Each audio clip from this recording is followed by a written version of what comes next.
Hello and welcome to another episode of our Brothers Creed podcast, where we talk about motivation, experiences, and exploring the world around us. We're the Thomas Brothers. I'm Ethan. And I'm Jared. And today we talk with Sean McMullen, a treasure hunter out of Nova Scotia, Canada. Sean is a man of many different talents. He's a photographer. He was actually featured in Canada's version of National Geographic, he said. He's a YouTuber. He started doing his treasure hunting kind of the start of the pandemic, and he was actually featured in the newspaper, the local newspaper in Nova Scotia, and some of the things that he found and some of the cleanup work that he's been doing in the waters that he's been diving in. He's kind of taken on a passion of treasure hunting and finding things, and as well as just cleaning up and leaving the world a better place that he found it in regards to picking up trash and just talking with others and sharing his passion. So we're excited to have him today, and let's go ahead and dive in. All right, let's do it. You can't climb the ladder of success with your hands in the pocket. We will not go quietly into the night. They tell me you're a man with true grit. I am the one who knocks. Don't ever tell me what I can't do, ever! That's how winning is done.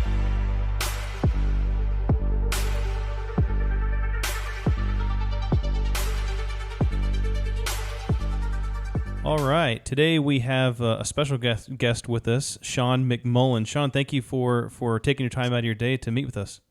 Hey, no problem, guys. Thanks for having me. Of course, for sure. So Sean, he does a lot of different things. He's a man of many talents. You treasure hunter, diver, or a free diver. I know you've dabbled in some scuba diving. Family man, photographer. I know at one point you said you were a journalist. I mean, you got a lot. Have had a lot of stuff going. So we're excited to have you on and to ask you a bunch of questions about your life and what you like to do. So tell us a little bit about yourself. Yeah. What's your story? Yeah, so my name's Sean. I've been born and raised in Halifax, Nova Scotia, tiny little province on the east coast of Canada. We share the same water with you guys down in the Carolinas, although yours is probably a bit warmer. Yeah, I was gonna say it's probably colder up where you're at. Yeah. Like born and raised. I lived here. I moved away at the age of 17. I went to a Bible college, actually, in Ontario, and I met my wife there. Very cool. Not planning to get married. Like I wasn't going to meet someone, but I ended up meeting her. We got married when we were 19, turning 20. I'm 34. Didn't really know what we were doing, but I met her and I was like, her name's Ruth. And I just knew. I found my best friend, and we went through, we got married young. We went through a lot together. I went to school after I got married for journalism. And then, she got pregnant when she was 22. And then we had our daughter, our first of three.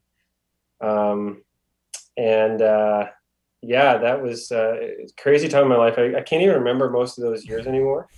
It's just a blur. Because we did so much so fast. Yeah, it was a blur, and it was crazy and beautiful and special and extremely trying, like all those things. And I've grown we've both grown a lot since then, and now we're at this kind of sweet age where we're 34, happily married, like love her to death. She's my best friend. And our kids are 11, 8, and 6. And all my friends, all my buddies are starting to have their kids. They've got little babies and they're exhausted. Or my brother, they just adopted a boy from India recently, and he's 3. And it's just like they're exhausted. That's and his tired, first. But yeah. So, pardon me. Is that his first child? He gets a 3-year-old. Yeah. Yeah. So I have 2 brothers and a sister. Ryan, Matt, and Lindsay. Ryan has 3 kids already, so he knows. Matt has adopted, and then my sister, Lindsay, she's engaged to be married for next year, provided the pandemic. Who knows, right? Yeah, COVID stuff. Well, it's kind of kiboshing a lot of weddings. But yeah, so that's kind of like, so I, when I was 20 or what was it, 21, we moved back to Halifax after I got my journalism education. It's just kind of just working jobs, just trying to make some money. Didn't really have much to go on. And then I got this job at a company called Viewpoint, which wonderful company and people and mentors. They gave me a shot, and I kind of just worked my way up. Very small startup company that I've been with for now 10 years. And they allowed me to like kind of learn in that environment while getting paid and contributing to the company. So forever grateful for that opportunity there. So I've been doing that. And then in recent years, I've started a photography side business. We'll get into that, the treasure hunting and all that stuff that came out of the pandemic. And I'm excited to share that story as well. But that's like my life in a super nutshell. There's, you guys know there's more. Yeah. But. Well, you're amongst good company here. I married, my wife was 19 when we got married. I was 21. And Yeah. Ethan was similarly We were both 21, yeah. young. So Almost Yeah. 22. and we all have kids, obviously, so we know how that is. Yeah. But let's Yeah. maybe talk more about diving into your treasure hunting experience Yeah. and how you got into that. Did that just start with the pandemic? Honestly, yeah, it kind of, so I'll trace it back to January 2020, pre-pandemic. Well, the news was out there about it. No one knew, obviously, that the world was going to change. But I made a decision at that point, this is related to this, but to stop drinking alcohol. Like, I wasn't like a boozer or anything or an alcoholic, but I was just like, you know what, I'm 33. I'm kind of just done with that. I don't really want to do that anymore. It wasn't, and that'll lead to the thing at the very end of the podcast, the mantra or the creed, but so I won't give it away now. But I basically made the decision to stop. And what started happening was that void, that once that part of me was kind of removed, I was starting to fill it up with different things. So I was supposed to go mountaineering in Washington State on a mountain called Mount Baker with my friend from Vancouver. But that got canceled because of the pandemic. So mountaineering was out. So I was like, okay, well, months went on. I was kind of we were housebound, couldn't go anywhere. And I was like, I need to do something. Like I'm an adventurous guy, like hiking, swimming, you name it. And so I saw a wetsuit on like Facebook Marketplace, and I was like, yeah, I'm going to buy that. I kind of want to go, I think I might go snorkeling. I was saying to my wife, Ruth, it's like, I've been watching some treasure hunting videos on YouTube, guys who are magnet fishing or scuba diving for treasure. And I was like, I loved doing that as a kid. And it's like, I might just go check out some spots that I've been scouting out in Halifax, which is, rich with history dating back to the 1700s. So I'm going to go try my luck. So I bought a suit, didn't have a head covering, no fins, no gloves. I was just a wetsuit, 3 millimeters, not very warm. And I went in for an hour and I found like a couple bottles and I was hooked. I was like, this is awesome. Like I had such a good time. It was a good workout. So that kind of just like snowballed. I started like doing more and more, and I started taking everything with me that I found underwater. I wouldn't just like, if I saw something, I would take it, because I figured I felt like I had a responsibility. Like no one else was there. I'm here. There's trash in the water along with treasure, and I'm just going to take it out. So I started taking it out, and then I started grouping it together to take a picture of it at the end. I don't really know what possessed me to do that. I just thought this might be interesting. People might find that interesting. Yeah, it's your treasure hoard. Yeah, exactly. Whether it's trash or treasure. And I started taking pictures of it and just putting it on social media. And then there was one night I was out with my dad at we have an iconic place called Peggy's Cove, Nova Scotia in Canada, iconic scenic place. And Dad and we went diving in this like little inlet, lots of old stuff in it. And Dad took a picture of me with like, you can see it on Instagram if you scroll back on my account, but it's basically me in the water going like this with a mask on and all his bottles and trash in front of me on this dock. Didn't think anything of it. And I tagged a couple news outlets and a local like Instagram account here in Halifax with like 100,000 followers. And they shared it. And like within an hour, everything like skyrocketed. It caught, I think it hit like a nerve, because people were commenting like, I can't believe this much trash is in the ocean and right in our home province. And our local news organizations contacted me for like, can you come on this morning show? And I didn't get into it for that. I would have done it if no one was paying attention. So that kind of took off unexpectedly. And then it kind of morphed into this like saltwater Sean thing that I just gave my name. It's not I don't know. That's just the name I came up with. And then I was on the news three times, two with the same organization. And then more and more people started following it, and it just kind of took on a life of its own. And then I started traveling around the province and checking out different places. I wasn't scuba certified at this point. I was just free diving, snorkeling. And then back in February, I went to get scuba certified. But after 2 sessions, I actually suffered an ear injury. So my right ear had trouble equalizing. So I developed like a tinnitus, like a ringing, which I've learned to live with. It's pretty devastating when it happened, to be honest, but I'm good now. I read that on your page, and I was going to ask you about that because the post that you had put on that was pretty. You were pretty down about that happening, and you said on that post, I'm not sure if I'll ever be able to go scuba diving again. That was only like, from what I saw, that was like in May or March or something like that. So that was March 3rd. Are you able to scuba dive now, or do you see that in the future? So May 25th, I'm going to see my ENT, and we're going to assess where I'm at, because what they did at the time, because I lost part of my high range of hearing. So basically kind of my hearing goes like this, and then it drops, then it goes back up. So I've lost my mid range. I still got all my hearing in my left ear and most of it in the right, but it's just something new. I had a new challenge that I had to deal with and overcome. And but I was pretty low, and I've always been a transparent guy. Like, I'm very honest about mental health, and my wife, she's a big mental health proponent. She's got a podcast herself called Optimistically Depressed, where she interviews and talks about mental health very openly and honestly about her struggles. And so that's been just part of our world. So I just, I'm down, and this is how I'm feeling, people. And that I did not expect the amount of people to respond to that people cared that much. So that helped me get through it with all that support from my family and friends. And going to go see them May 25th, because they had actually put 3 injections of prednisone, like a steroid, into my inner ear to hopefully restore the hearing. I don't think it's worked, to be honest, but basically I'm just going to meet with the guy and be like, listen, like, this is a passion of mine.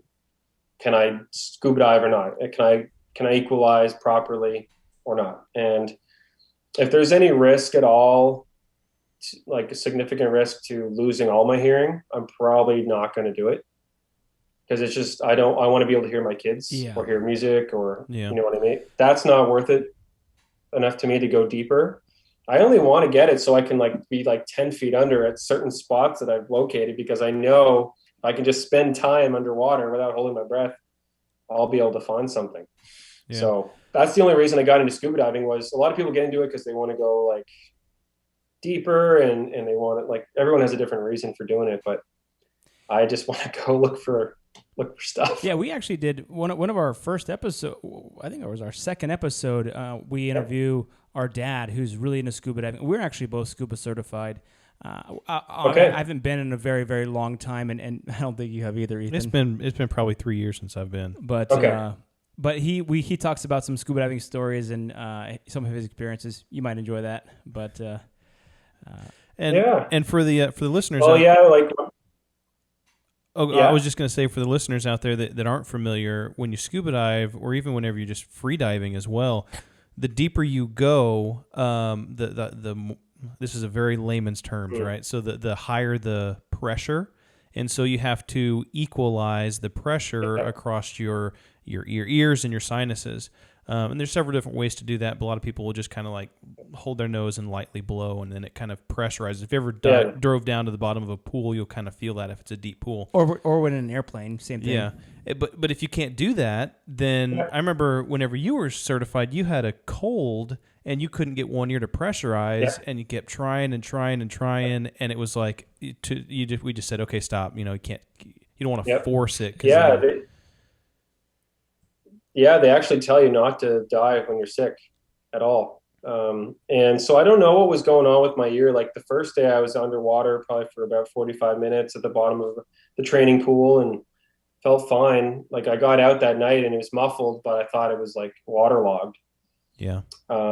So, I mean, I was able to like blow out my ears while I was doing it. I don't know if that just like, it was just an accident. And I know a lot of people who dive who've had the same problem happen, but they've been diving for 20 years. So I'm just going to get a proper assessment and see what it's about. But so you said that on whenever you got into it and you were diving and stuff like that, you found lots of different things, treasures mixed with trash, and you kind of mentioned that you had found some bottles. I kind of want to get into that. So when you say bottles, I mean, you talking like glass bottles? I know on your Instagram there's just tons of different pictures. What I mean, is there? I guess what's the draw to that? Is it history? Is it? Are some of these bottles valuable or? Because it seems to be there's tons. And why are there so many? There's just tons. Yeah. Well, we're a port city, so there's tons and tons of history with stuff being discarded by ships from all over the world over a period of 200 years, just dumping stuff in our harbor, people dumping their trash in the harbor.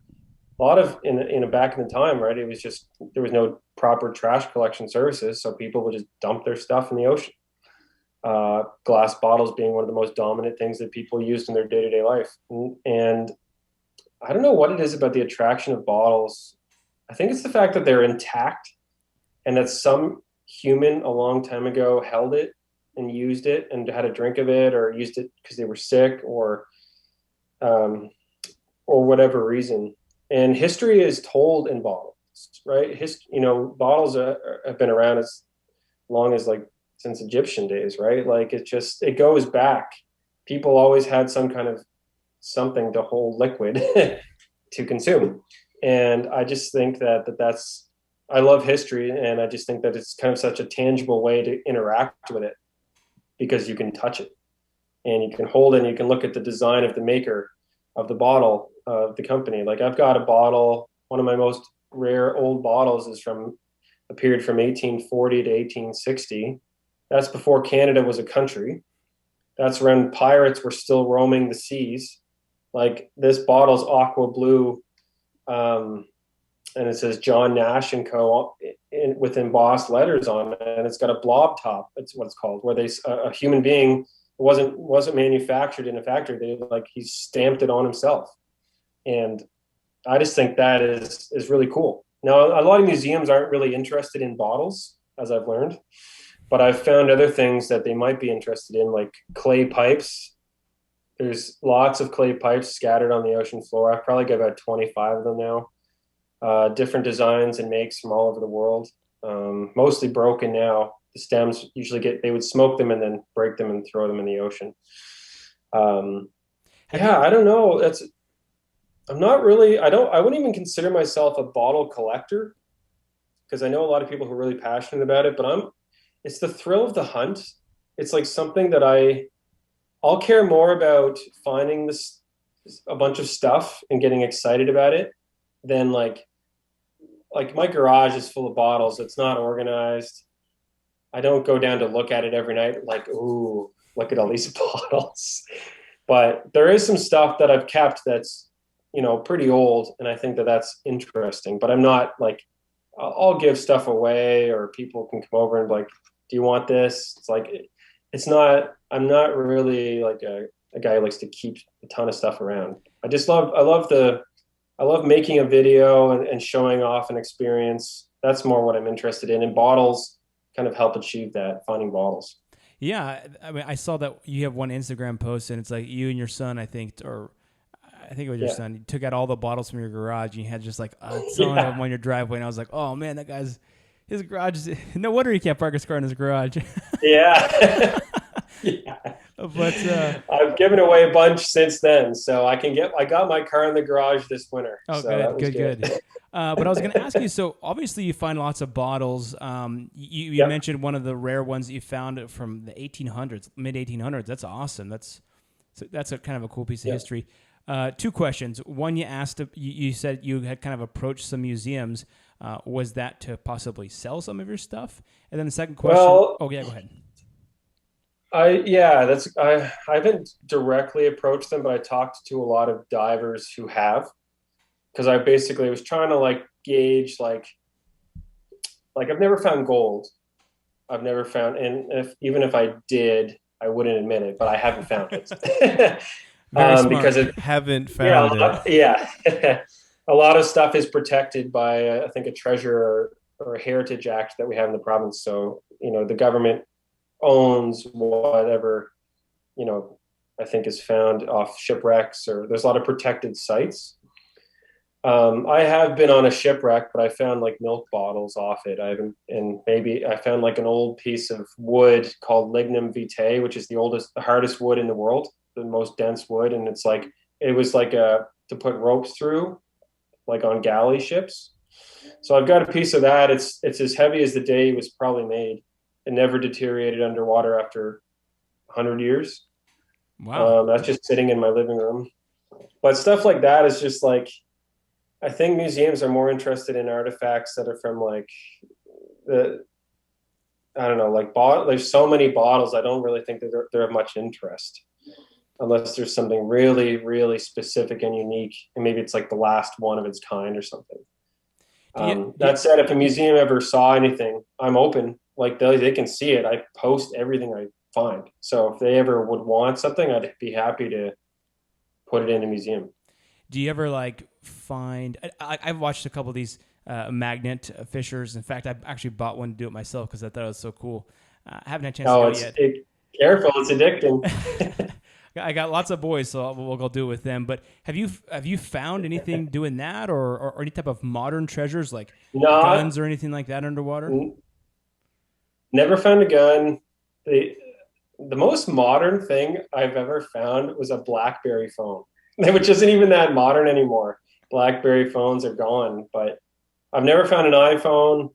Like our ocean's just like a lot of the guys on YouTube in the States, especially, they find phones in rivers and like a lot of party sites, and it's like that's kind of cool to me. But I'm like, I love history more, so but I haven't found anything. The most modern thing, I think it was that phone, that BlackBerry, which is now 15 years old. I thought I saw a picture too that you found like a laptop or something.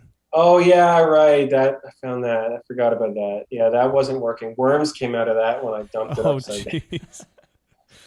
I left it there. I left it at the wharf.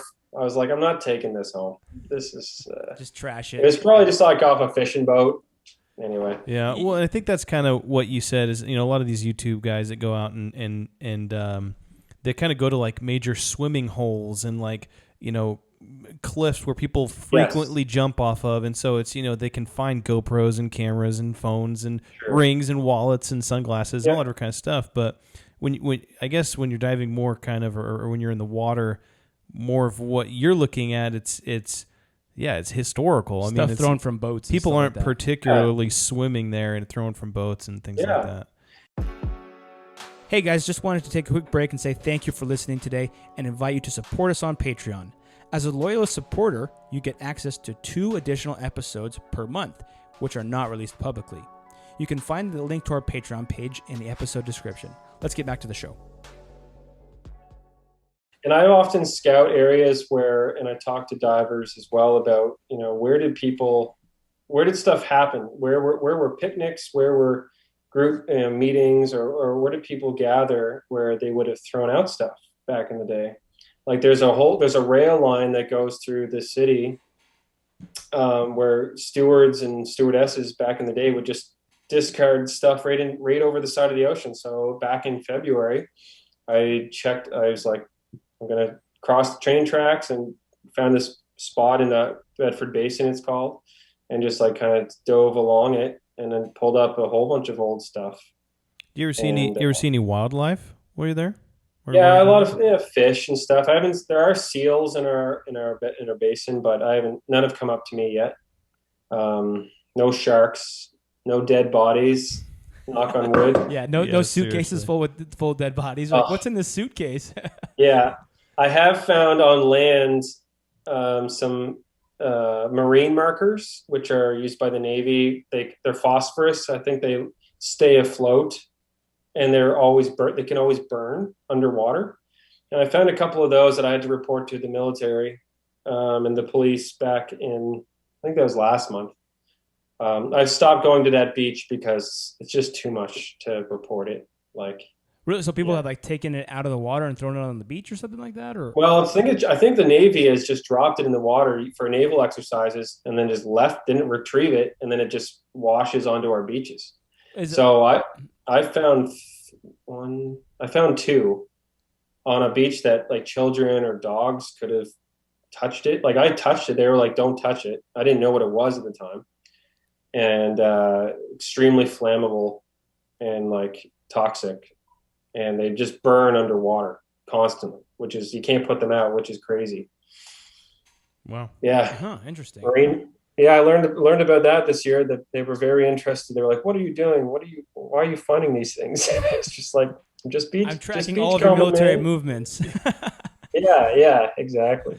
So what's the water like? I mean, I know you said you had a wetsuit. I mean, is it cold? Is it murky? Or is it clear? Is it deep? What typically is the water look like? Yeah. So it depends on the area you go. Lakes are pretty murky. A lot of lakes here are pretty like rich in iron, so they're pretty dark. You can't really see. So I don't really go in lakes.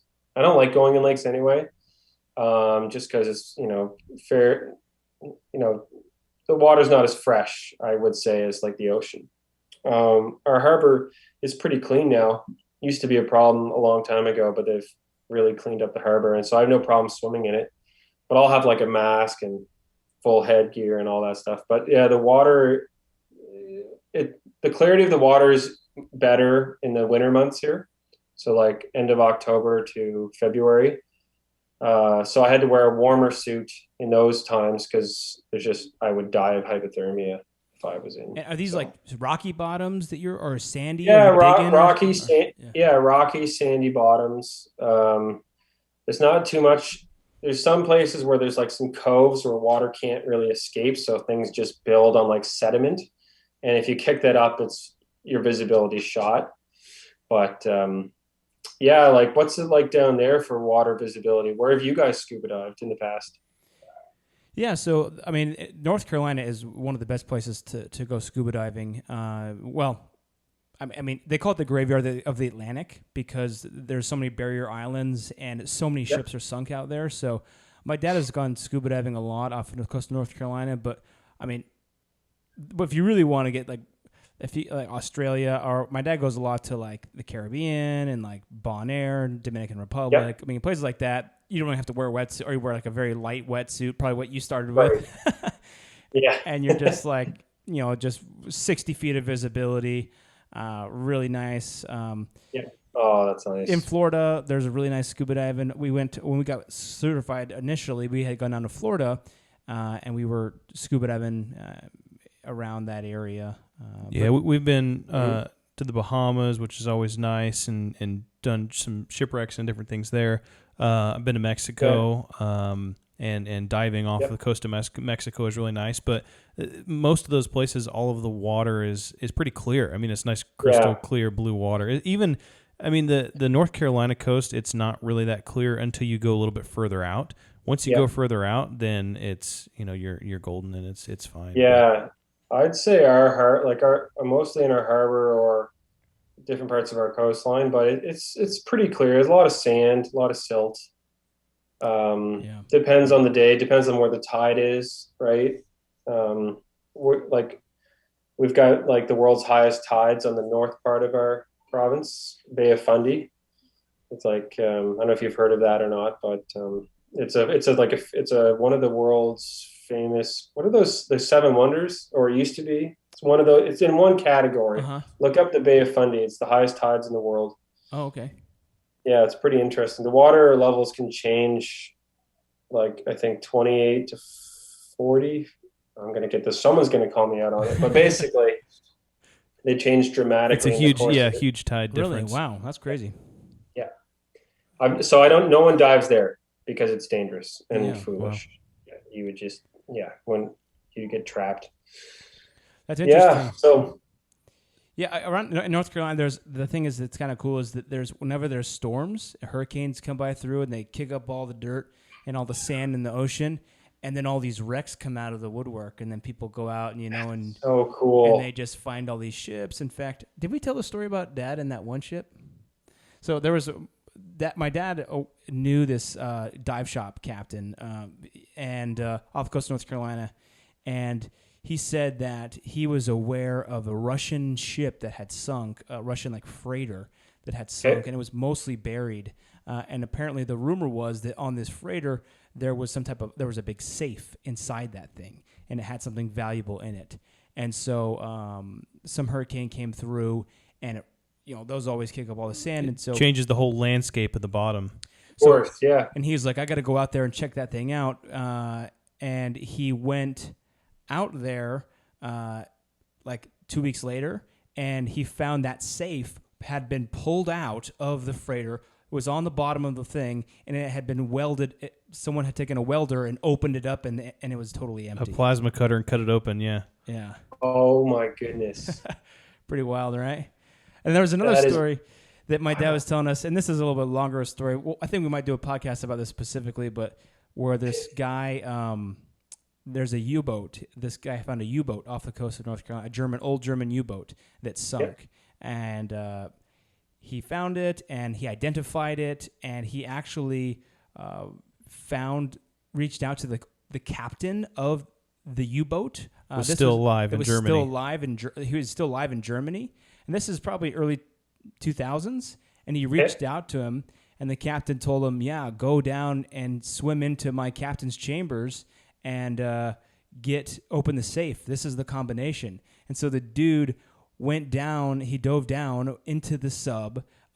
He went into the captain's chamber, opened the thing, and he pulled out a vest and an old German Luger and some papers or something.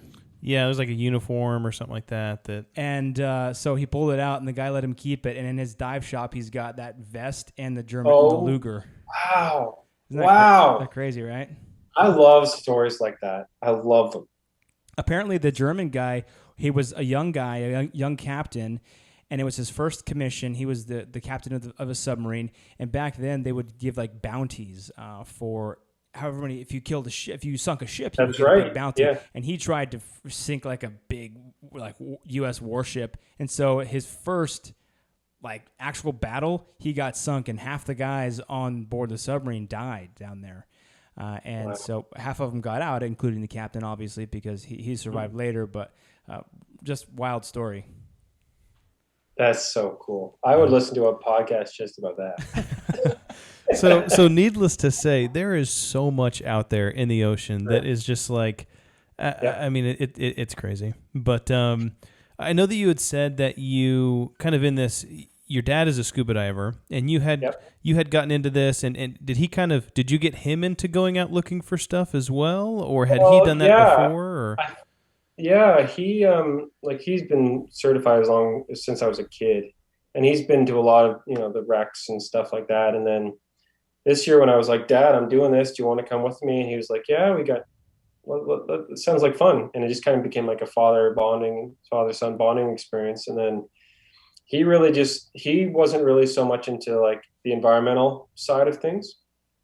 He would just pick up things that he found interesting and then kept them. But he's seeing me haul out all this trash every time I went out kind of inspired him to also want to do that. So he got a bigger dive bag, and he would take out as much as he could as well at the times that we've been together. So yeah. And it's just, it's fun. Usually I'm solo when I do a lot of my free diving and snorkeling and stuff. So not a ton of people don't recommend it.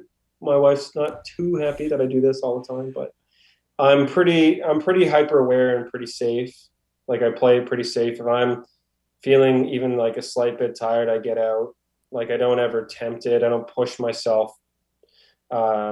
to get one more thing. It's never worth it, right? So Yeah. and I'm a strong swimmer, and yeah. Now that you have kind of you're figuring out the ear situation and everything, Yep. you said you've kind of transitioned maybe more to land and searching for different things on land. I mean, how are you getting leads? I thought I saw on your Instagram that like you had someone on Instagram said, "Hey, go check out this place," and you found some stuff. Or are you digging? Are you metal detecting? How does the land work?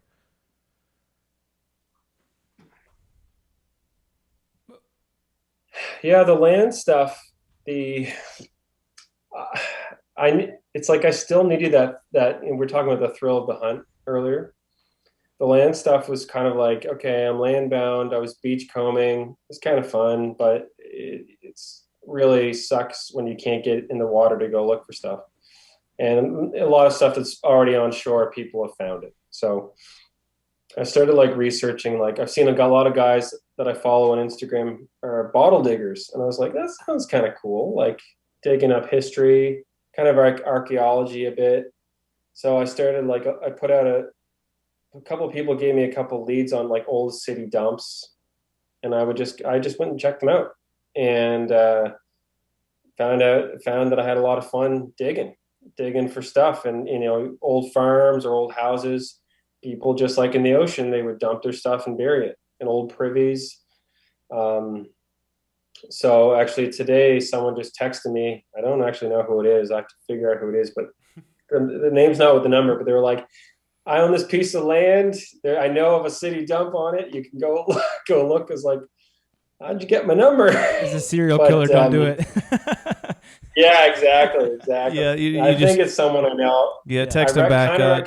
Got a new phone. Who's this? But yeah, people have been really generous and like giving me information because I just like kind of scan things. Just like when I'm underwater, I'm just like, okay, where would stuff have been? And you talked earlier about value. Like, I'm not completely like, I'll give everything away because I found stuff that is definitely valuable. But I don't know what I'm going to do with all these bottles. So I started saying I might just start something separately and just sell them and then use it to buy like dive gear. So, yeah, because like once I find out my diving and water situation, I'm going to go right back because that's my true like passion. And that came out earlier. I meant to like tie that back to I started the whole story about not drinking alcohol, but diving and free diving and snorkeling kind of like changed the trajectory for me. Like today's day, I've lost count now. It's like 450 now or something that I've not drank, and which is really important to me. And so my energy and focus has gone into treasure hunting, and environmentalism, which I didn't really think was something that I would have cared about, but by freeing up that part of my mind, and that, I don't know, that lifestyle, and the pandemic honestly helped with that, not being able to go out. Yeah. Well, you found a healthy outlet for your frustrations or for your sense of adventure. It's important to have a mission or a purpose. And so, going down and hunting for treasure, but then also leaving a place better than you found it. I mean, those are very noble ideals and fun at the same time. Thank you. Yeah, thank you. It's nice hearing that. I don't like when I'm doing it. I'm just like, I feel like it's my duty as a person on Earth to take care of the Earth. That I just was reminded. Someone might think, well, taking a bottle out of the bottom of a river doesn't really matter that much, but. And the recording of the movie The Lord of the Rings, I don't know if you know this, but at the end of the first one, there's a scene when Frodo's in a boat, and then Samwise walks out into the river, and he's like, "I'm coming," and he's like, "Don't come," and then he's like underwater, and then Frodo saves him. Apparently, and when they filmed that scene, when he was walking out, he stepped on a glass bottle and he cut his foot really bad, and they had to pause filming for a while because the guy who plays Samwise the Brave was really injured from that. So don't let anybody ever tell you that not pulling bottles out of the rivers isn't any good. I know. I've heard. I've seen animals like crabs stuck in bottles fish stuck in bottles. You know, people say, you know, bottles are just sand and heat, right? And it's just like, well, you know, like they can cause problems like you just described for a lot of people, and they don't belong. They don't belong in the water. That's not where they're supposed to be, right? So, and they take like something like 1,000,000 years to decompose. So, That's a long like time. I had to look it up. Is that longer than 'Cause I was styrofoam? like, Styrofoam's like 3 million. Twinkies are like 4 yeah, million. when I find plastic bags underwater, I'm just mad. I'm just like, come on, who did this? Yeah, I Right? did a And the modern beer cans too. I'm just like, come on, man. yeah, I did a this was many years ago. But in high school, in order to like graduate, we had to do what's called a senior exit project, and so you had to your junior year you wrote like a thesis paper, and then on an issue or something like that, and then on your senior year in high school you had to like present this thing and do a portion of a project. And so mine was actually building awareness to all of the trash that gets left in the ocean. And I did tons of research, and actually this was the same time we were pretty into scuba diving, and one of the trips or the trip that went down to Mexico was kind of a part of this project that I did, and we're scuba diving. And part of the research that I was doing is there are certain they call them, they're like floating islands of trash in the middle of the ocean that kind of, this trash kind of follows some of these currents and things like that, and they kind of congregate and they just kind of get hooked together. And I mean, it's like there's so much of it that you can like pull a boat up to it and walk on it, and it's like you know, hundreds and hundreds of yards. Yeah.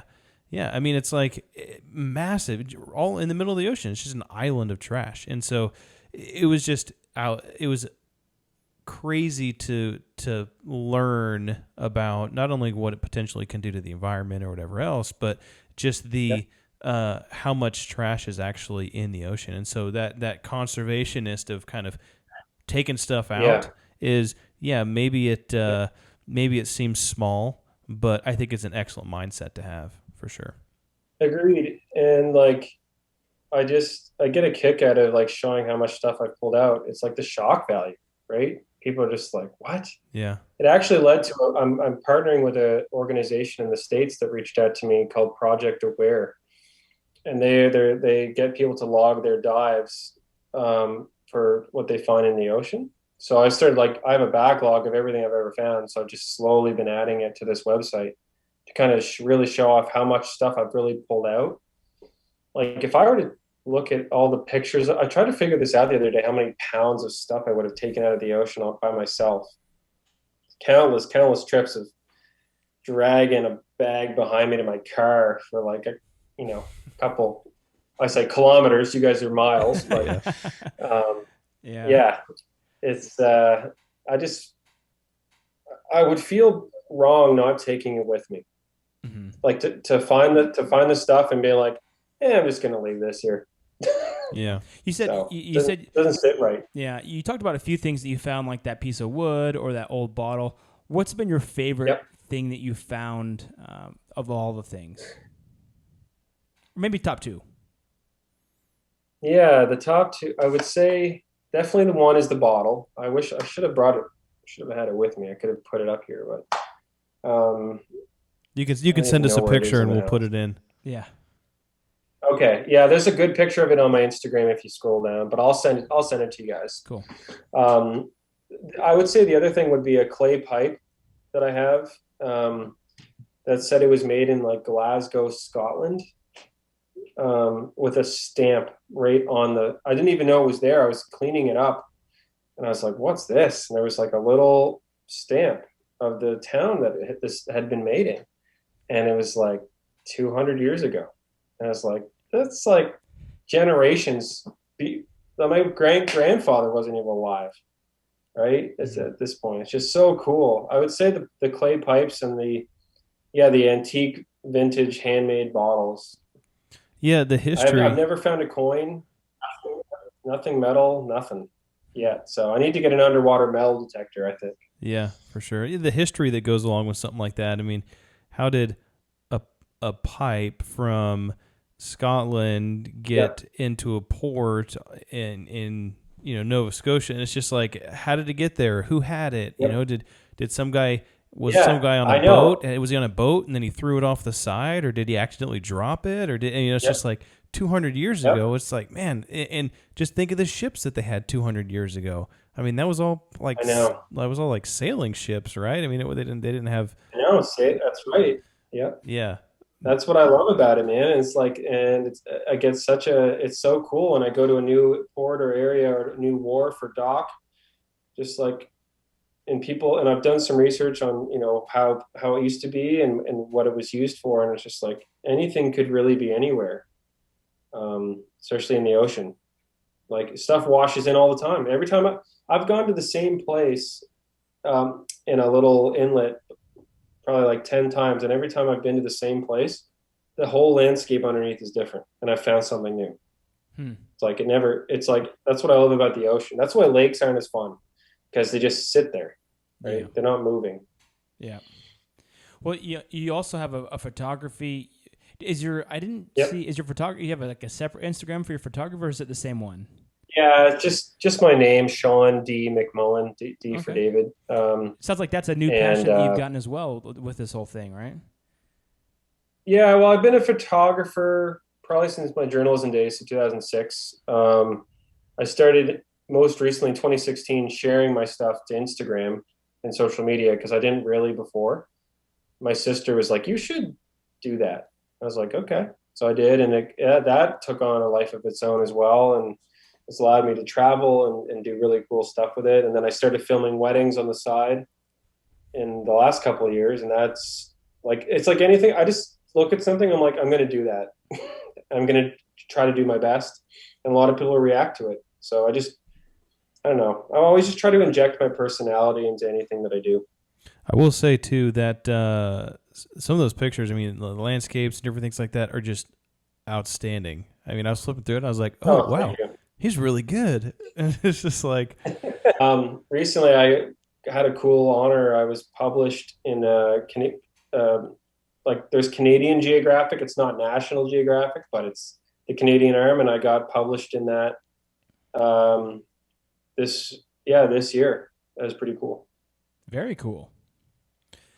So how has that the photography and everything? Obviously that's successful and you got published. How has that kind of melded with this new kind of treasure hunting hobby portion of your life? I mean, and how does that kind of mix with YouTube as well? I mean, how do all those come together? Yeah, I think it's a great question. It's a perfect storm actually of stuff, because like the wedding videography, I kind of taught myself how to film weddings. And because of that, I learned how to film, and just fell in love with videography and cinematography. And then the photography, I'm very comfortable with that. And then the treasure hunting, I was like, I saw a lot of guys a lot of treasure hunters online that would just like stuff from their phone or not composed very well. And I was like, you know what, I'm going to kind of take that art form and put it into my treasure hunting and make it more visually interesting so people would engage with it more, versus just like you could take the same picture 1,000 different ways. But there's one way that's going to get a lot of people to really care about something, to show in perspective. So I started just merging the two passions, and then taking the videography from weddings into my YouTube channel, which I'm really trying to grow, because I'm like, well, if I'm doing this, well, maybe I can get some cha-ching from YouTube. For sure. So YouTube is hard to make money right at the beginning, but like I've been working hard, and I've got like 1,124 subscribers, but I need to get like my watch hours up over a certain amount to make money. Yeah. So that'll take some time, but I'm and like what I've learned about YouTube is like, I think you have to being super niche is actually a good thing. If you're too broad, then I don't think it doesn't really work out for you. So the more concentrated something is, the more that people will look for it because they're interested in it as well. And I think treasure hunting has kind of bloomed on YouTube during the pandemic, to be honest. Yeah, for sure. Like you're always seeing recommended stuff for magnet fishers, bottle diggers, scuba divers, cave whatever. hunters, people going exploring old mines. I love like cave Yep. exploring and exploring old mines. I'm a sucker for those kind of videos. Yeah.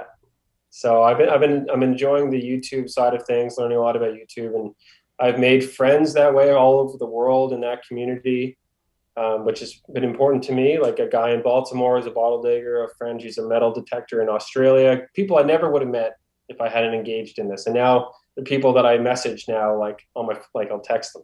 Yeah. Right. Just like they're friends. So that's really important to me too, is community building through whatever I do.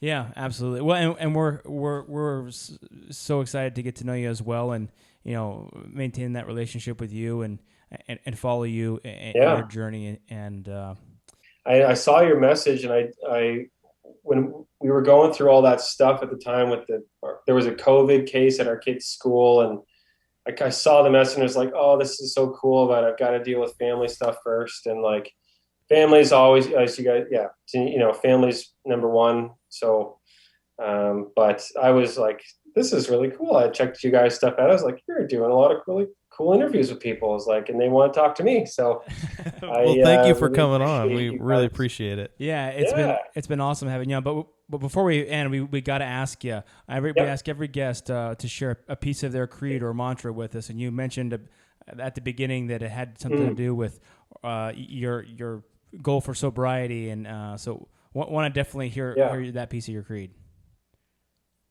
For sure. Well, a mentor friend of mine a few years ago, him and I were talking about this, kind of how I was feeling in life and my satisfaction with life and my thoughts on things. I was going through a lot of different emotional, spiritual things in my life, and I just wasn't really sure. I think it's common to a lot of guys and gals in their 30s, early 30s, to kind of question everything in life and question the institutions that raised you and everything and all that stuff, and kind of examine where you are in your life. And then he just kind of like stopped me, and he asked me a question. He's like, is what you're doing, does that align with your goals? That was it. And it sounds like so simple, and I had to really think about it. And then I started actively putting that into my life. Like daily, I would ask, whatever I did, no matter what it was, does this align with my goals? And if it didn't, because I established my goals, sometimes I didn't even, and other times I didn't even know what my goals were, but I had an inkling of what they were. So by asking myself every day, whether it was choosing to go with my friends, go on a date with my wife, hang with my kids, whatever it is, doing work, doing stuff in my job, standing up for myself on something, does it align with my goals? Yes or no? And that honestly has been, like, I'm not really into self-help stuff, and I take what people say with a grain of salt, but that phrase, like I tell people that now all the time. Like, it sounds so easy, but it's like, if you really think about it, it's what you're doing. If it doesn't align with your goals, then get it out, right? Just cut it. And yeah, I kind of wished I probably heard it earlier in my life, but it didn't mean anything, and now it does. Yeah. So I think I want to ask you a question about that. So when the guy said that, did you say, well, I already know what my goals are? Or did you say, well, maybe I need to think about what goals I even have? Yeah, there's the second part. I had to think. I thought I knew what they were, but I clearly didn't. And he was like, do you want to become X? Do you want to become Y? And is what you're doing going to lead to that? If it's not, get rid of it. So drinking, that was one of the biggest things I had tried quitting drinking several times before, because I didn't really want it part of my life, but I would go like 50 days, 60 days here and there. Then I'd start again. And then when I was like in January, in 2020, I was like, okay, this is it. Like this isn't what I want to be. This is not what I want in my life. It's done. And because it didn't align with who I wanted to be as a person, that goal. So I cut it, and the treasure hunting, does that align with my goals right now? Yes, it does. So I'm going to pursue it. Right. And I just ask myself that simple question every time. And I liked what you said too, even if you don't know all of your goals exactly, even if you have kind of like an inkling of what those goals might be. I mean, obviously you need to have goals and to have a certain direction that you want to get to, an ending or whatever it might be. But, even if you kind of have an inkling of what you want to do, and then when you wake up in the morning and maybe you're in this process of figuring out your goals, but you wake up in the morning and you say, is this going to help me progress? Is what I'm doing, or is this specific thing going to help me get in that general direction that I want to go? And if it does, then great. And if it doesn't, then kick it out. It's something that I can do tomorrow, or, someone can do tonight. But before they go to bed, if they want to change something up, or should I stay up late? Does that align with my goals, or should I go to bed a little bit earlier and be more productive tomorrow, whatever it may be? And so I really like that. Does it align with my goals, and does it help me get to that point? And if it doesn't, take it out. That's right. And it sounds like super simple, but that's just the best way of looking at it, because if you're not constantly kind of assessing where you're at and just kind of just going with the flow, you don't even know, you could just be wasting time. Yeah. Right. And, so that's my thing these days. I like it. That's excellent. I totally agree with that. And every day we at the beginning of the year, we did kind of a challenge it was kind of a New Year's challenge to work out 30 minutes a day, to do something intellectual, to do something spiritual, and also do a goals journal. And one of our prior guests talked about writing down 5 of your goals, the same goals every single day. And I've been doing that since January. And these are just kind of 5 overarching life goals, or maybe 5-year goals that I want to do. And writing those down every single day makes me think. Like, my first one is be the best version of a husband, father, and friend that I can be. That's my first goal. And so whenever I write that, and then the next one is serve others and grow closer to God daily. And so thinking about those things, I'm like, what am I going to do today to try to achieve this goal? And that's exactly what you said, is like, am I trying to seek after my goals? And as I write that down every single morning, even though it's the same thing every single morning, I kind of have that mentality that you're talking about every morning. I think that's so important. Yeah. If you're not repeating it to yourself into your life every day, and your brain will forget it. Your brain is that's what'll happen. Right. So, and like trusting that instinct. I've learned to trust it more as I've gotten older, as I've kind of gotten away from like different authorities in my life. I'm just like, okay, you know what, Sean, just listen to how you're feeling and assessing things and thinking about things. And that's, I get stuff wrong like any person. But it's the point to keep trying. Yeah. Right. Yeah. Just got to keep doing it. Well, Sean, where can the people who are listening or watching, where can they find you? Where can they find your content? Yeah. So YouTube, my catchy name, Saltwater Sean, SEAN, and you can go on YouTube and search that up. And I'm trying to get subscribers. It's really hard to get people to subscribe. Subscribe to Sean. YouTube. Yeah, and because you got to have like an account and you got to hit that red button and subscribe. Because the thing with YouTube, people can just watch it. They don't have to subscribe. So, and then on Instagram, same thing. Facebook, it's pretty easy to find me. And we'll put those in the show notes. We'll put those links in the episode description of this episode. Cool. And so, Sean, this has been great. It's been great getting to know you, and thank you for sharing your hobby with us and for sharing that creed with us. Yes. And, for our listeners out there, please comment, follow Sean and comment on what, whatever platform you're listening or watching this on.